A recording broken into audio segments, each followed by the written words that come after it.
Hi guys, Luckfuck here and welcome back to another FIFA 17 Legend review. Today we're going to be reviewing the 92 rated Italian left back Paolo Maldini. He cost me 538k and in the 5 games that I played with him he scored me 0 goals and got me 0 assists. He has a medium high work rate along with a 4-star weak foot and 2-star skill moves. So let's now get into his in-game stats and highlights.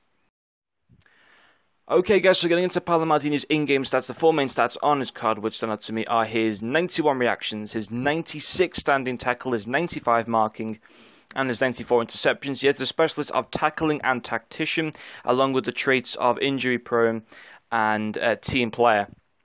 And getting in towards the highlights that I got with Paolo Maldini, I really enjoyed this card.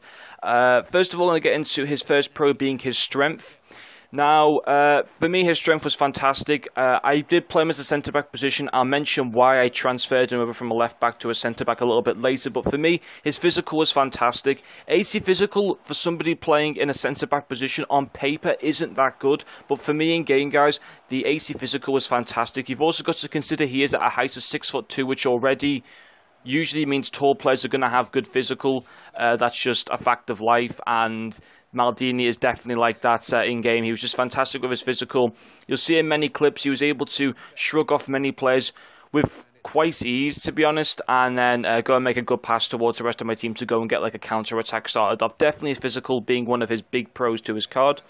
His second pro being his pace. He does have 86 pace. That in a centre-back position is fantastic. It definitely felt like it was in the 80s. Maybe not at 86 pace, but it definitely felt in the 80s, much quicker than the majority of centre-backs that I've used throughout FIFA 17, and pace definitely does make a difference. I think you'll also see in a couple of the clips where he is able to come back and catch up people who are on the attack and then use his good physical and his overall good defending, which is at 95, to go and get possession back of the ball. He was excellent with his pace, and that was definitely another big asset to his card. His final pro for me being his tackling. Now, he does have 96 standing tackle, and I believe he also has 95 sliding tackle. They are already sensational stats at a centre-back position, and he just felt like, you know, his tackling in game was brilliant. Comparing it to other centre-backs I've used throughout this FIFA and reviewed, for example, Cannavaro, Herrero, Bobby Moore, comparing to them on their tackling, I've always found legend centre-backs to have good tackling. I've never found one to be more better at tackling. Maldini, for me, Maldini there wasn't a notable difference between his tackling and Herrero's tackling. There wasn't a big difference. I thought there wasn't anyway. But there's other areas where Maldini just is much better than any other legend centre-back or any other FIFA centre-back that I've used this year.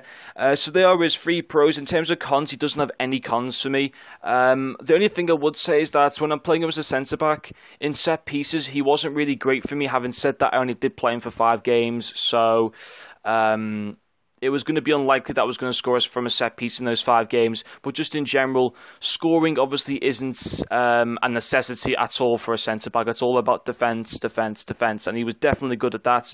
I gave him a 10 out of 10 because he was just fantastic for me to use. And I really did enjoy him. Now, getting on to the part of why I played him at a centre-back.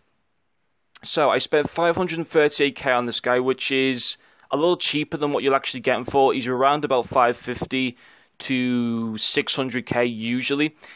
Now, he's been switched to a left back this year, which really does suck. He used to be a centre back in previous games, and he was supposed to be, according to lots of people, the best centre back for a legend in the game, and some even said he was the best centre back of all in FIFA in previous years.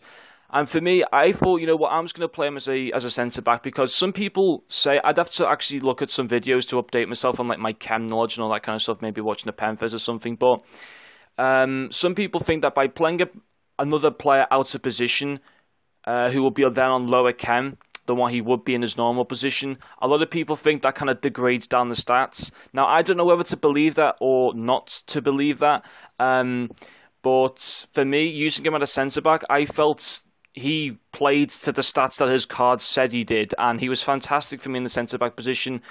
And I just feel you're going to get a lot more value for money playing him in a centre-back than you would in a left-back. The full-back positions in general, for me, they're just too out of the way.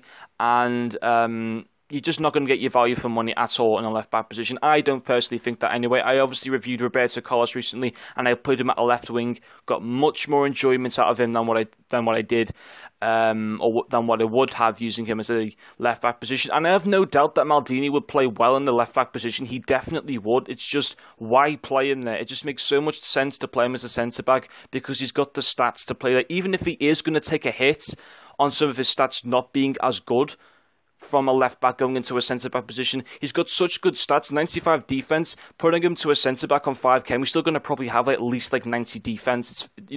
It's not much of an issue, and for me, I would only ever play him as a centre-back. I think he suits that position very well, and I really did enjoy using him, guys, and that is pretty much going to finish off this video. Quite a long legend review, but oh well, I really did enjoy talking about Maldini and using him in general. So thanks guys for watching this legend review, and I'll see you guys later.